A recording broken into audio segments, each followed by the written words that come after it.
Hey everybody, ArtsyChiitos here and welcome to today's video. Happy Saturday. Today I am going to be working on a commission. So I was like, you know what, I should just go ahead and dive into the art. Who cares about the subscriber count? I'm excited and I kind of wanted to record this process. So this commission, it's for my mother and she wants a pour done, and if you guys followed Infinity Crafting Co. for any amount of time, you'll know that I used to do them heavily in 2019. And so now I get to do another giant one. Now she wanted something like a 46 by 35, and yeah, so she's getting a, what? I forgot what I ordered. Was it 30 by 40? I think it was a 30 by 40, and it's been a really long time since I worked on a canvas that was 30 inches by 40 inches. The last one I did was on a museum profile type canvas. It was 30 by 40. It was for a school project, my graduating semester in 2019. So it's been a while. So I'm excited. I have this big boy here. I went to Blick, as I always do. I'm not sponsored or affiliated with them yet, but I do enjoy going to that art store a lot. You can always find a good deal there, and it's just the local art store, and it's near all my favorite sushi places, so that's where I go. Alright, so what I like to do when I do large pours is that I cover my canvas first. So the colors she wants are black, white, red, and gold, and so I'm going to paint this canvas in gold first, and then I'm going to get into using materials. Now hopefully by the time I get ready to pour over this, after the gold dries, hopefully it'll be dry outside, because I've been having issues with the rain. I keep putting this off and I just need to get started on this painting. So I'm gonna go over in the studio and start painting this bad boy, and I'll meet you guys over there. So here, like I said, I have the 30 by 40 Blick canvas. I got the Premier canvas because they're technically professional canvas, and it's in the traditional profile, so it's 7/8 of an inch thick, I guess you could call it. So it's a pretty standard canvas. I like using the Premier canvases because, again, they are considered the professional grade, and if I'm doing a commission, I want my work to be as quality as possible, and I want it to last as long as possible. You can use like the basic studio canvas as well. I haven't had any issues with that because I've used it for school projects that still stand today, so the choice is yours. What I'm going to do is, as I mentioned in the other clip, I am going to be coating this canvas with gold paint, and I'm using the Essentials Tempera paint, which is exactly why I don't want to be outside in the rain or have rain in the forecast when I go outside to pour, because some of my paints are tempera, and as you guys know, tempera is water soluble, so none of that needs to go on here. Alright, so you have a couple of options. Like I said, here I have the paint, and you could just go about putting the paint on the canvas like that, and this paint is about, it's like a medium viscosity. It's not super runny. You can easily do that. If it's not liquidy enough for your purposes today, then you can use what I like to use, which is called Floetrol, and it looks like this. It looks like this. And basically it's a paint conditioner, and it makes your paints more liquidy, so you can paint them without having brush strokes and all that. But for today's purposes, I don't think I need the Floetrol. I will be definitely using it for when I start doing the pouring in a couple days, maybe, or tomorrow, who knows. But yeah, so now that I see my paint is going to work for me, what I'm going to do is just start from the top of the canvas, and I'm going to just let the paint run down.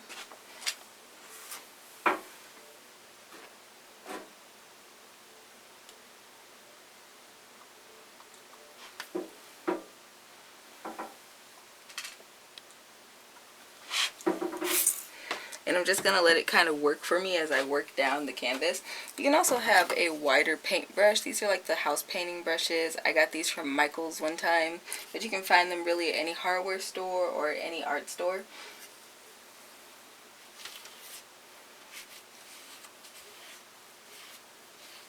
I'm just going to start coming down the canvas. And this might take me a couple of coats, so what I'll do is I'll sit up and paint this whole thing down, and if it's still streaky like up there, we can kind of see through the canvas, then I'll come back with a second coat after this first coat has dried. I've done this process like over wood paneling before when I did some figure drawings and figure paintings rather, and it worked out pretty well. And some paints are more opaque than others, like the black temper is definitely solid, and I've only had to ever use one coat of it, but this one is a little different, and that's okay.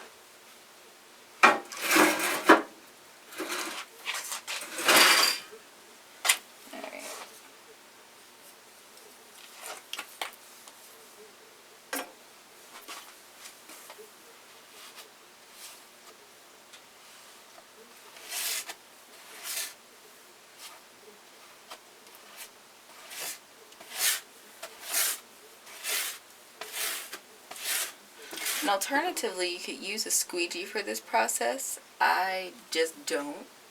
It's not wide enough anyway for my canvas today, so I didn't even bother with pulling it out. But maybe in the next video or next clip, I'll show you guys what that looks like.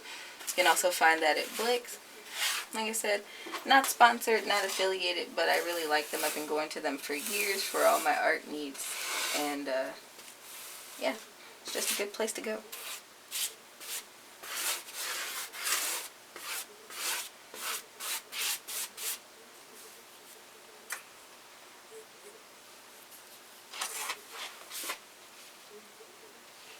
And in my case, I'm not really worried about the walls here.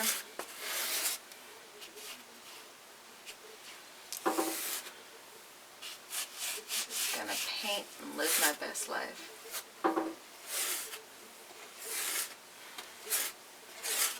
It kind of reminds me of that mirror in Snow White and the Huntsman. It's very richly pigmented, which is why I don't mind using the store brand paints from Blake's, because all store brands are not made the same, so you have to kind of experiment and see what you like. But the Blake brand works just fine for me.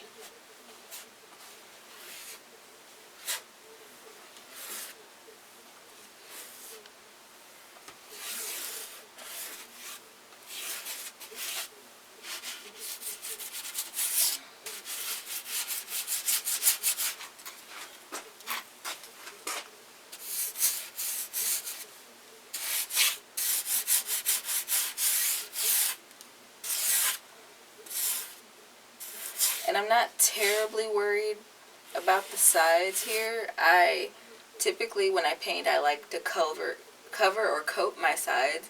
But specifically when you do acrylic pours, you're going to have paint prospectively running off the sides of the canvas, which will end up coating it. But sometimes the paint from the pour, it misses the corners, and so I like to make sure those are coated with some kind of pigment so you don't just have raw canvas exposed, especially if you are doing a commission. Some people are paying for it. You don't want gaps in the product. And even though they might think it's an artistic choice depending on how the paint falls, it's just good professional practice to make sure that your product is complete.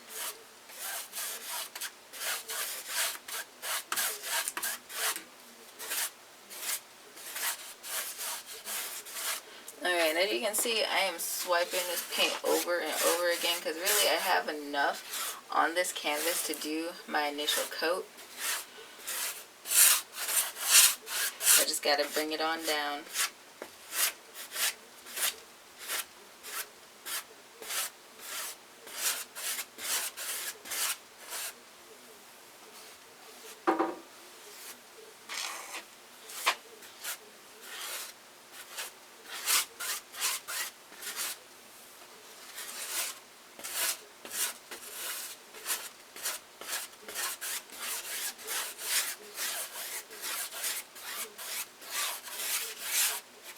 And I would say in the final round of your painting, you want to have your brush strokes to be as precise and uniform as possible, just to not have a bunch of directional strokes going there. So I guess today I will be showing you guys how to use the Floetrol with the paint.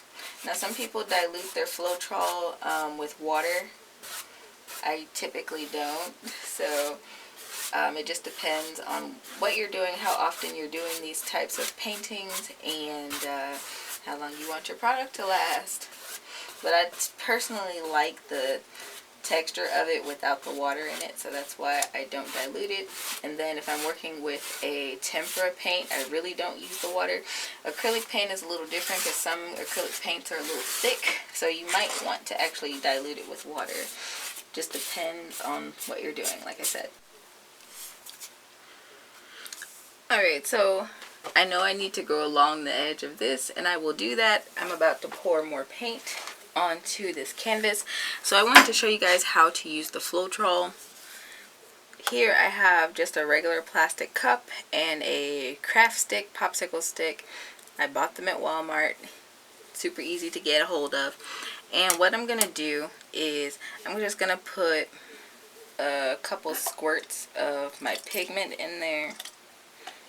Okay, that was 3, but about that much paint, because this is a sizable surface. Now, just depending on your surface, if I was doing a smaller, like 10 by 10, then I would definitely not need that much paint. And what I do with the Floetrol, I've had mine for a minute, so I had to shake it up, but it just looks like Elmer's glue, but it's not. It's actual conditioner. You should use this in a decently ventilated area. It's not really fumey, but as with all paint supplies, you want to make sure that you can breathe. So I'm going to do about a 1-to-1 ratio here with my paint and my conditioner. So I'm just going to do that. And then I'm just going to get to stirring until my pigment is thoroughly blended with my conditioner. It's got that nice creamy look, and this is going to drip all over the floor. But again, I have the fortune of working in a basement where nobody cares. So if you are doing this indoors by chance, just make sure that you put some plastic tarp down. I will also be linking all of my materials in the description box below, so worry not in case you don't remember any of these materials later.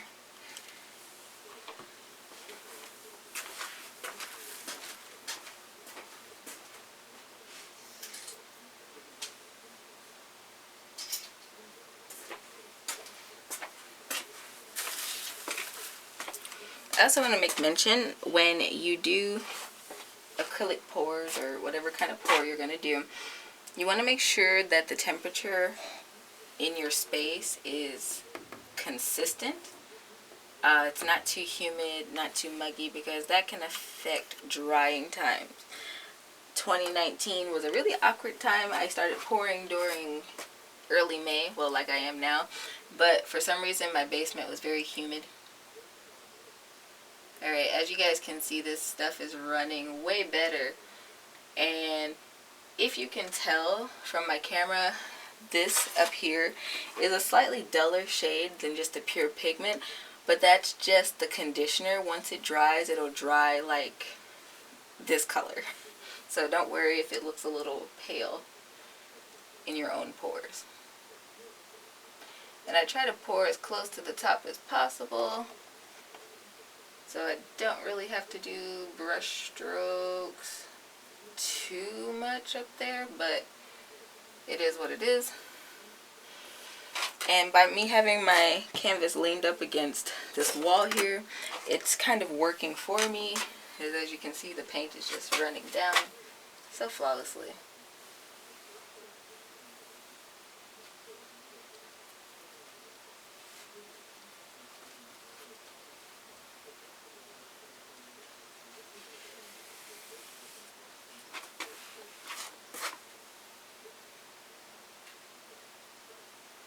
And I'm just gently running the paint down with the brush.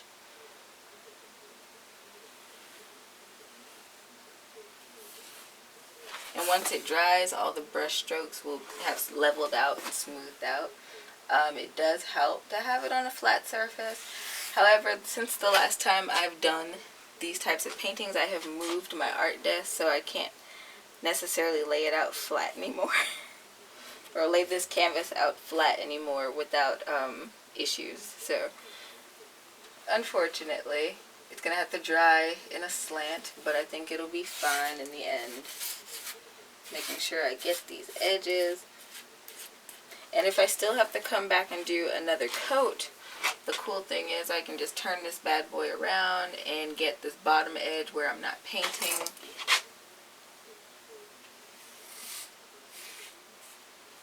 But it's all good.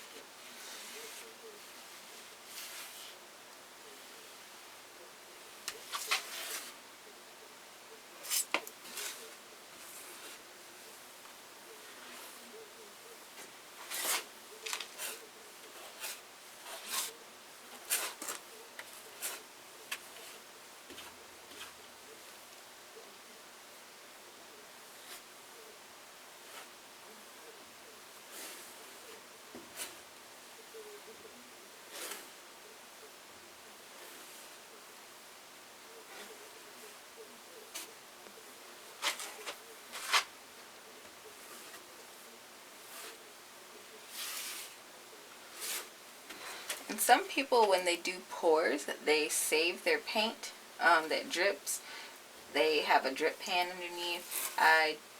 Sometimes I do, sometimes I don't. It depends on what kind of pour I'm doing. If I'm doing a clean pour, sure. If I'm doing a dirty pour, then no. But totally up to you. But something like this, where you're just doing your initial base coat, you could totally do that. I am out of those bottles right now, but you can just go to like the dollar store and get those condiment bottles, and those work perfectly fine. I have a bunch of paint stored in those from many sessions ago, and they just work good for storage. Or if you blend a unique color and you want to keep that color separate, you can use that for that purpose as well. They're very versatile.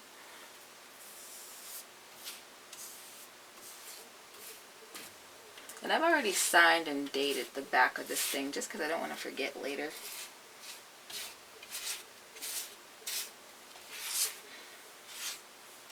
Plus I don't have to worry about scraping any paint off on accident, because I'm trying to turn this thing around and it's an awkward size.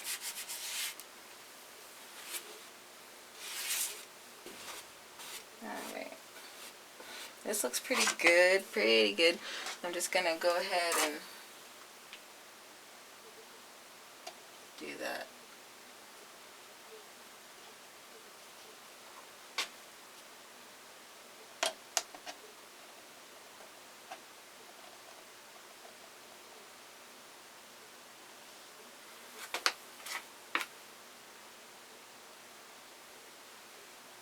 I love this so much.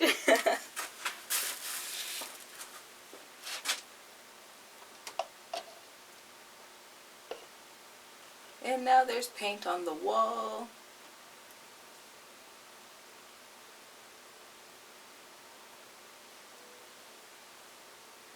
That's great. Let me move my palette paper.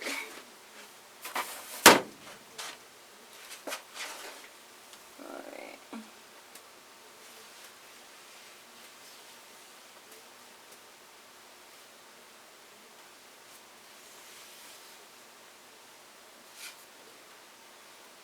And this is great.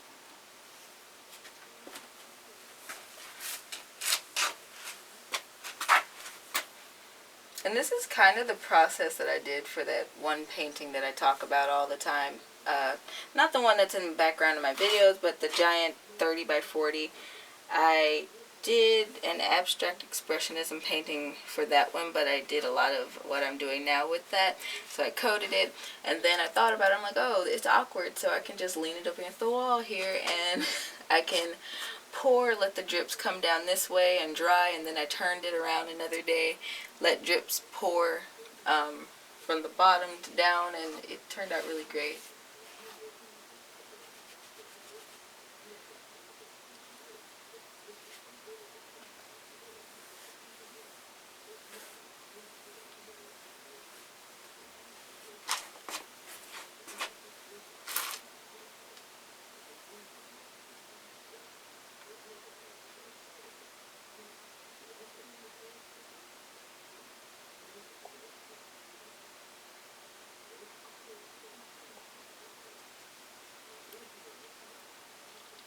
Alright.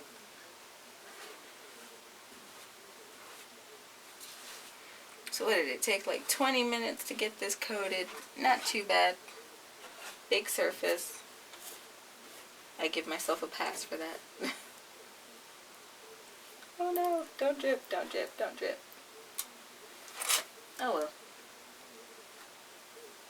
Alright guys, so I am outside and I'm ready to move on to phase 2 of my project. I coated every square inch of the canvas with gold pigment.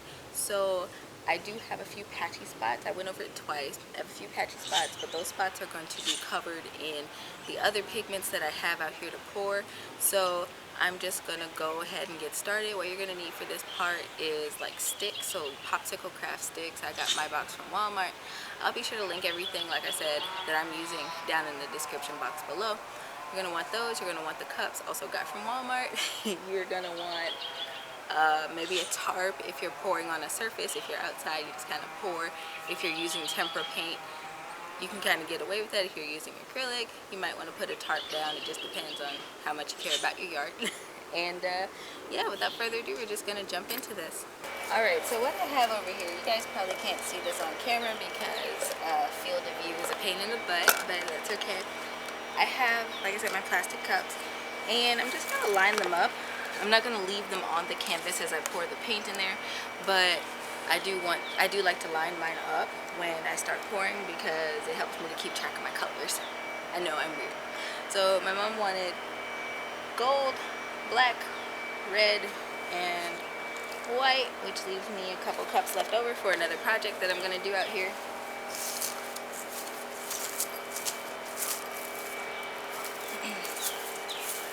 And I'm going to need about a stick per cup for doing the pouring. And if you're going to do a pour on a canvas this size, you want to not expect to just use 1 cup of pigment.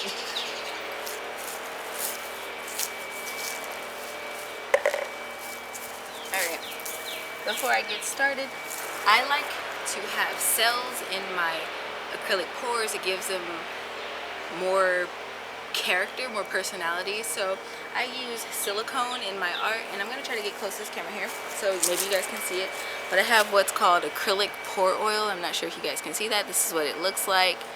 I got this off of Amazon, and likewise I like using this blaster silicone because you can just simply spray your canvas or surface and it'll start forming those cells that you love so much in acrylic pours. So this one's cheaper. This one was way cheaper. It's actually used for like garage doors and cleaning things. It's a lubricant. It's industrial strength. And this is actually made for acrylic pours, which I found that this one creates more cells, and this one, I mean, it creates the cells, but you use a lot more of it. So that's just my take on it. I use this one more so for tiny pours, and I use this guy for when I have giant monster canvases like this 30 by 40. So I'm probably going to be using more so this one today, but I did want to point these out. And again, I'll link these different things down in my description box below.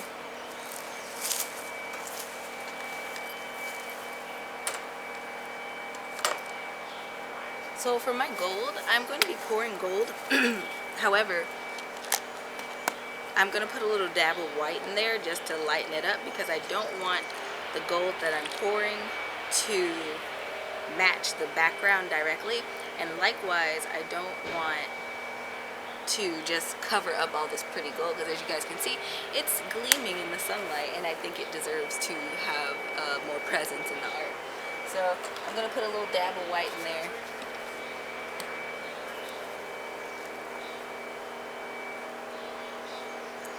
Relative to the amount of gold I put in there, I put almost a half a cup of gold in there, so put a few squirts of white in there. and both of them are the tempera, so they're both going to turn out with that nice flat matte texture. That's something I didn't mention in the last part of the video, is that I like pouring with tempera paints when I can, because it's matte. You don't have to worry about lumps in your artwork, and it levels out evenly, so it's great. And then you can later on add a layer of resin or spray varnish if you want to add up some sheen.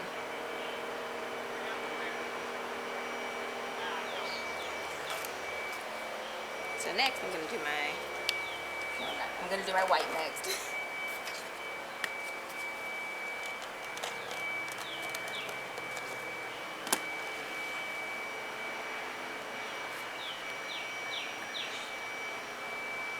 The reason I'm using so much paint is because I've done these pours in the past, so I know that I'm gonna need just about this much. I don't know if I'll be tipping the canvas today. That's a trick that some people use, or a lot of people use when they do acrylic pours, is they'll tip the canvas around just to spread the paint around.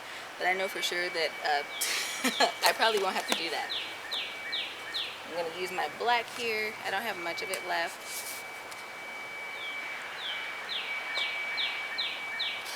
And it's been a while since I've used it, so it's like the cap is blocked off.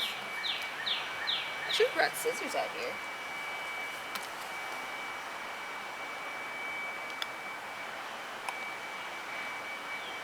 Great. Alright, here's the black. And now I have to open the red. The red is the only acrylic color that I'll be using today. The acrylics offer a little bit more shine to the project, not a whole lot. They're still pretty much matte, but they have a little bit more luster than the, the tempera paints. As you guys can see, it comes out a lot thicker. So I tend to use a little less acrylic because it is thicker than the tempera, or if you want to call it viscous, viscosity, whatever you want to call it, it's thick. Alright, now what I'm going to do is pour in my conditioner. Now, I did mention in the last part that some people use water. I personally don't mix it with water. You can if you want to extend the amount of paint in your container, but I usually find that the ratio of conditioner to paint is sufficient for my purposes. The white.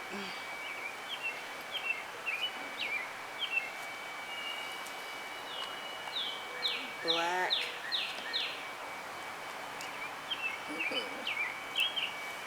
And the red.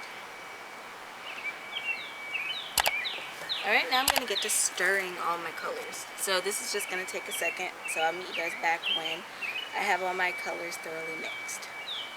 Alright, so I wanted to get in close enough for you guys to see when I start pouring this pigment. A pro tip, if you're going to mix white, sometimes it's hard to tell between the conditioner and the white pigment. So it's a pro tip. You can add a sprinkle of glitter in there, and you can definitely see glitter sparkle, especially if you're out here in the sunlight like I am. So that's an easy indicator to tell that your solution is well mixed. You want to make sure that your pigment and whatnot is well mixed when you're doing an acrylic pour, just so you don't have lumps in your project, especially if you're using acrylic. Alright, so I'm going to just start with the black here in the center. Generous pouring here.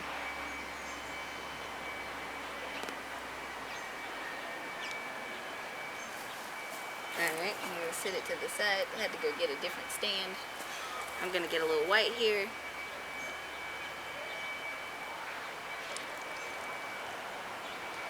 And it appears to already be making some cells in there. I'm not sure if you can tell the little spotting in there. This part I like to do quickly because it is in the center and there's no telling where it's going to spread. I think my yard is a little uneven, so it's leaning this way and it's pouring quickly in that direction. Well, relatively quickly. I'm just going to pour the gold without. The gold is the most liquidy one that I have. And usually the metallic paints do measure out to be more liquidy than the rest of the paints. So keep that in mind as well. And I'm just going to go ahead and tilt this way. so it doesn't get away from you. As you can see, I have a lot of pigment on here already. The white is just dominating everything, so I'm gonna pour some red on there and hopefully not lose my sunglasses in my paint. It's so bright out here, I'm not sure if you guys can tell. And if you notice, I'm pouring this a little bit lower to the canvas so that it doesn't splatter all over me, even though I'm wearing clothes that I don't mind losing to the paint, but still, it's just a good practice to have. Alright, I'm going to pour some more of this gold because it really came out short there. Pour some in there. Oh, some of those cells are popping up. So I did end up adding a little bit of acrylic oil to my paint just for that initial popping up of the cells, because I like them to show up early. Kind of also helps me pour my canvas a little differently, because it allows me to decide on the direction that I want it to go, because these cells, they move around and they get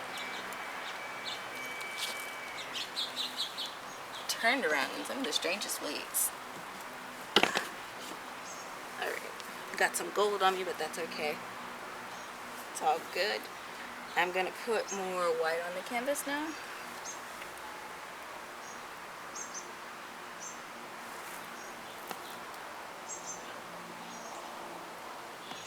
Especially in the corner right here.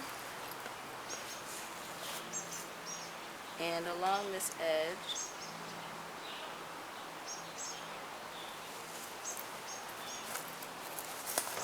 Now the red is taking over, but it is the thickest paint, so I kind of expected that. I'm going to pour some white down here. Alright. And sometimes what I do at the end of my pours is I'll have a corner of a pure color of one of my pigments, a specific pure color. So, just going to step back from it. And I like where it's going. I'm going to put more black on there, because I'm pretty sure my mom is decorating her dining room and she just got a bunch of black furniture. So I'm pretty sure she wants to see more black in this painting than what it is, but it's already selling up. It's very beautiful. As a matter of fact, I'm going to take my phone out and take some pictures, because when I put this online, I want you guys to be able to see the true detail of this canvas that you might not be able to pick up right now because of the sunlight.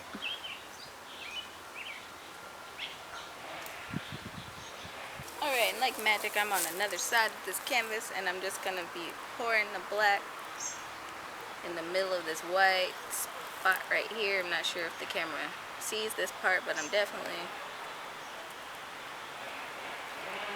And it's funny because I have less black than all of my other colors. So this is going to be really interesting. Because the sun, this thing is partway in the sun, and most of this being tempera paint, this might dry. It's my prayer that it dries a lot quicker than typical, because typically I use a bunch of acrylic and it doesn't dry for like days. I did a commission before with a bunch of acrylic and it didn't dry for 5 days, and it rained and I had to hurry up out here with the tarp, and it was just terrible. So here's the high hopes. Gonna put a line of red over here.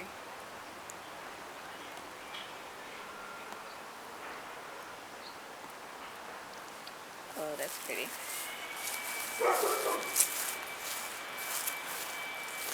The thing that I like about acrylic pours is that they're completely abstract. So there's no right or wrong way to do them, which I think is important in art, because a lot of people, they get the wrong impression, no pun intended, of art, and they feel like it has to be some perfect process, and it doesn't. Art is expression.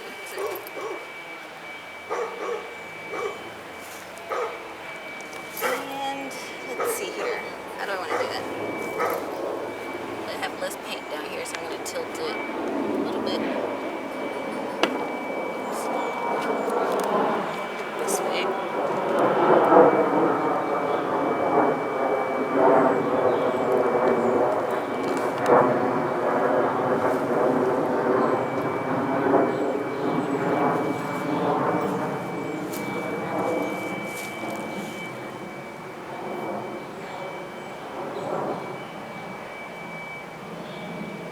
So looking at this as it is right now, there are some obvious things to me.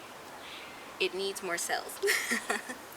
So I'm gonna get my blaster silicone here, and hopefully I'll get a spot where you guys can see the immediate development of the cells. So it's like in here, little spritz. Alright, and zooming out here, as you can see, this looks really good. So what I usually do when I do commissions is I'll call or text my client in between there and see how they're liking the progress of it. Mom really likes this, except for our sad ghostly friend over here. It's like a sideways ghost thing, and I thought I saw it. And I'm like, you know what, that's just me and my imagination. But no, she's like, get rid of him, he's depressing. So I'm gonna add a little bit more black in here just to get rid of him. So I don't need nearly as much paint. Now at this point, usually I'd have to do more pouring, but since she really likes what's here, I don't have to do that much. So I was able to get away with this with almost 1 cup per color, and that is really beautiful. In the next Artsy Saturday video I think that I'll post, in another Artsy Saturday video that I'm gonna do, I'll show you guys how I do my tumblers. I used to do them, and I stopped doing them once I got demotivated from doing art, but they're going to be making a comeback in the shop. So if you're wanting to get this colorway in a tumbler, you're going to want to head on over to my website, infinitycraftingcompany.com. That is so weird to plug my own website now, guys. I don't think y'all really understand. I've been just waiting to do that all this time instead of sending people to Etsy and other websites where my stuff is being posted. So what I'm gonna do anyway is just drizzle. I don't know, because I feel like if I swipe, well, I'm gonna swipe him. And she calls back. Oops. Oh no, I missed it.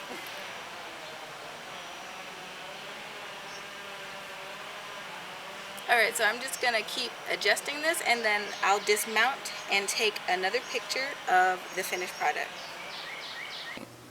Hey guys, alright, I have completely dried my painting. It took about 1.5 days to dry, and it is now dismounted and hung upon the wall.